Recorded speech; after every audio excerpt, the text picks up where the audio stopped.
For me, I'm gonna be real honest. I don't judge other people's kink. But when they started to have sex with the octopus wrapped around them was when I got pulled out of the love story, personally.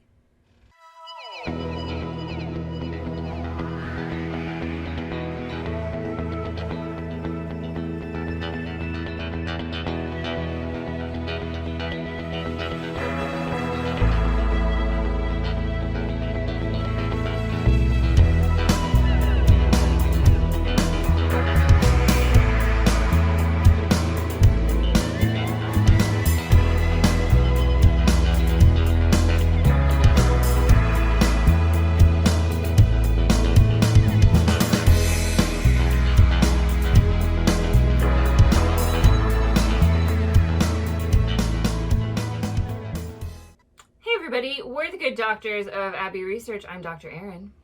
I am Dr. Kristen. And you are so very welcome to this little quarter of the internet where we are on our Colonizers World Tour for the month of June 2022. We're talking about global queer stories for Pride Month. Woohoo! Although the last week and this week, not the most woohoo stories, but still, all stories valid, all stories welcome here. So this week we are in Spain. We have covered Spain as a colonizer. Yesterday or previously in the playlist, we covered them as a country that has a fascinating and complicated history, as all countries do. And we decided on Spain for this month because our amiable finder of films, Dr. Kristen, heard about a critically acclaimed Netflix purchased drama, which is what we are talking about today. A lesbian historical epic, if you will, titled Elisa y Marcela. It is a 2019 film that is available on Netflix here in the United States. And it is inspired by a true story of two women, Elisa and Marcela, who in 1901 were wed in the first same-sex marriage to happen in Spain. How did they accomplish that, you ask? Let me tell you. So the story is told in black and white. We open in Argentina in 1925 with two women meeting in a very rural place. We don't know their story. The younger one asks the older one what happened, and then we get the story of Elisa and Marcela, who meet at school. They're at a convent school to become teachers. They fall in love. It's 1898 in Spain, so, young women aren't supposed to do that. We get a lot of their love story. They are separated because Marcela's dad knows what's happening. They write love letters to each other. They finally come together in Galicia and consummate their love for each other and, basically have a life. And as you can imagine, it's 1901. It doesn't go well in this tiny little provincial town in Galicia. They are ostracized. They are, similarly to the fellas in Dance of the 41, naive enough to think that they can get away with it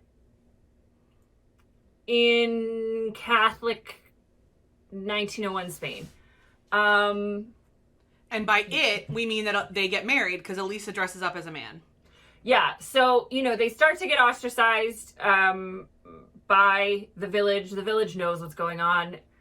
Lesbianism, queerness, same-sex relationships have been around for a long time. People know what is and is not happening. These are two unmarried women. They show no interest in men and getting married and having children like all quote-unquote good women should do at this time. So they come up with a plan that Elisa leaves, quote-unquote, goes to Cuba with her family, and Marcela sleeps with a local guy to get pregnant. It works miraculously, first time. He's a sharpshooter. And then Elisa comes back pretending to be her cousin Mario, who is actually deceased. And manages to convince a local priest in a different town to marry them. So they are legally married now. They have a marriage certificate, and Marcela is pregnant. And so they think those two things will keep them safe. And boy, are they wrong. They get found out. The priest comes to them with a doctor and insists on examining Mario. They push them off for a little bit, but eventually they've decided they need to leave and go to Argentina. They're in the process of leaving when again they get found out, and Elisa is forcibly examined and found to not have a penis, and they end up fleeing to Portugal. So they end up in Porto for a couple months, I think, and then they end up in jail in Portugal because the Spanish authorities aren't super pleased to have these two ladies, one of them masquerading as a man, running around married. The story ends up in the paper. They become very famous for it, both in Spain and Portugal. And here's where the story gets a little less believable. The warden at the prison decides that he thinks it's cool what they're doing and he wants to try and help them. So they stay in jail rather than sending them back to Spain. The Spanish authorities not pleased with that. Marcela has the baby. It's a baby girl named Anna.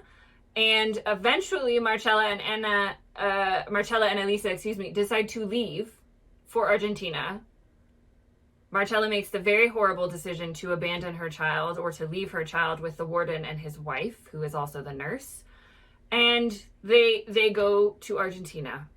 And then we flash forward to 1925, we learn that it is, in fact, Marcela and Anna who has come to find her mother and ask why it happened, why she was abandoned, and the end of the movie is Elisa returning on a horse, which she always wanted to be on a horse, and Anna asking Marcela if it was worth it, if everything you went through was worth it. And we are led to believe that yes, it was, because she is very happy to be with the love of her life.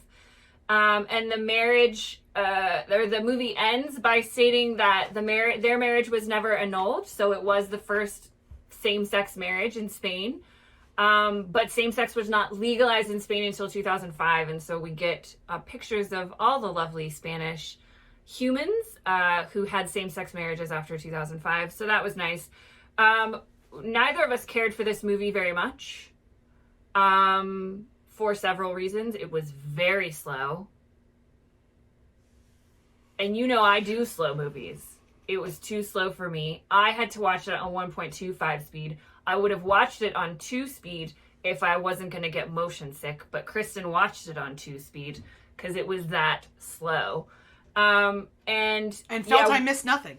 Yeah, no. It was a lot of walking and a lot of gazing and a lot of sex scenes. For me, I'm going to be real honest. I don't judge other people's kink. But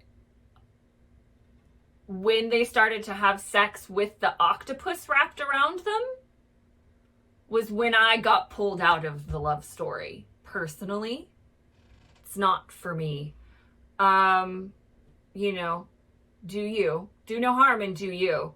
But for me, I was just like, oh, what is this story? But I know both of us, and Dr. Kristen does have a few things to say about this. This is not going to be a long video from us.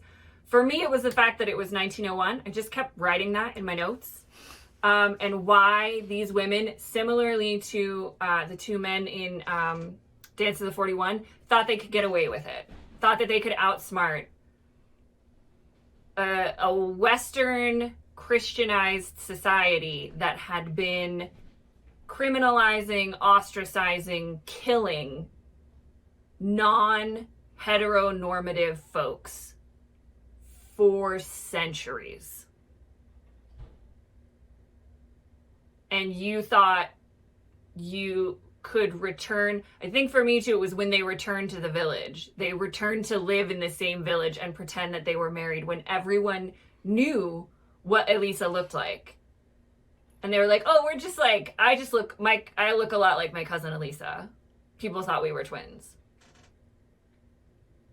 No, children, no.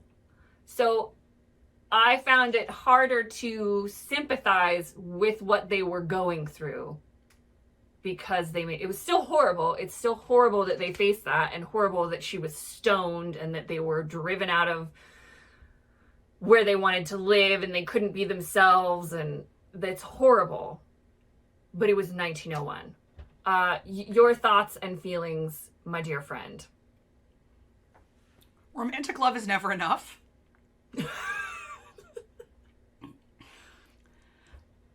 I'm too much of a pragmatist, I think. Like, even when I would have found this a little bit more romantic as a child, yeah, it's I would still have when like, I was younger. How? And so it's not a story I like to spend time in. However, I'll say that this is not that critically acclaimed by Western folks. It was very high. Netflix did a lot of PR around it, and they claim it's critically acclaimed. And then when I dug around, I cannot find the critics that critically acclaimed it. It has a 25% on Rotten Tomatoes, so that's not great. No.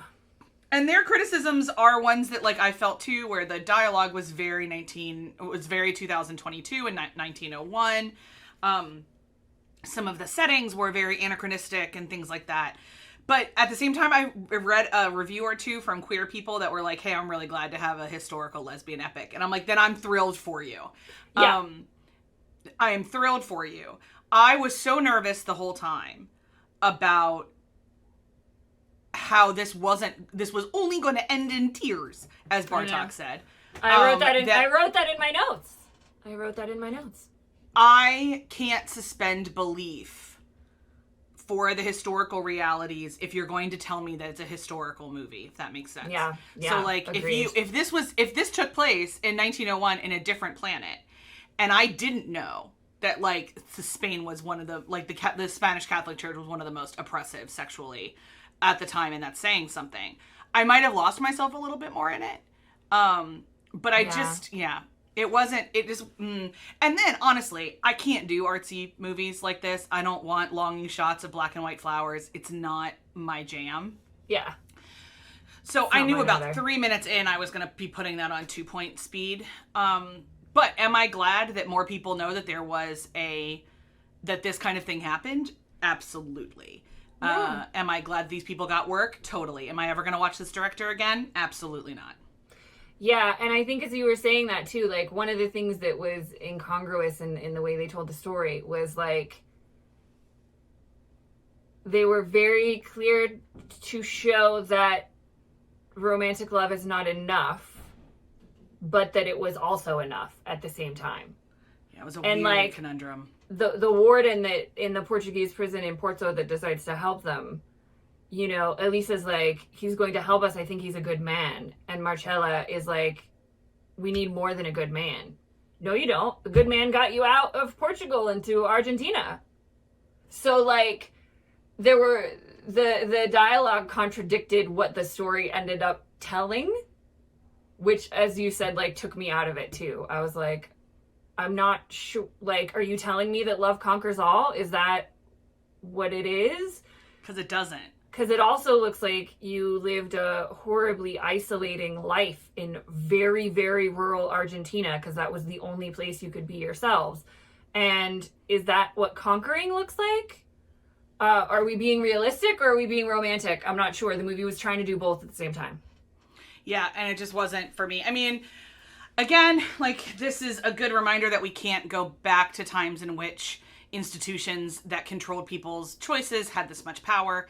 And a good reminder that we've got to fight for all and every rights for humans to make their own choices. Amen. Because what the hell does it matter to me who you love? First do no harm, then do you. I don't care. What if I don't care? And the fact that we are, by a lot of society, told that we should care is the true tragedy here and the true sin, not people's individual choices. Mm-hmm. So with that soapbox over, we're gonna close the book on Spain for now. And we're moving on to Chechnya. Now, if you only know about Chechnya from either the Boston Marathon bombing or Bridget Jones's Diary, you are not alone. And we are looking forward to spending a whole week talking about Chechnya next week before we hit pause on Colonizer's World Tour until the fall. So, pals, if you enjoyed the video, please like, subscribe, do all the YouTube-y things, and we will see you next week for Chechnya. Bye, everybody.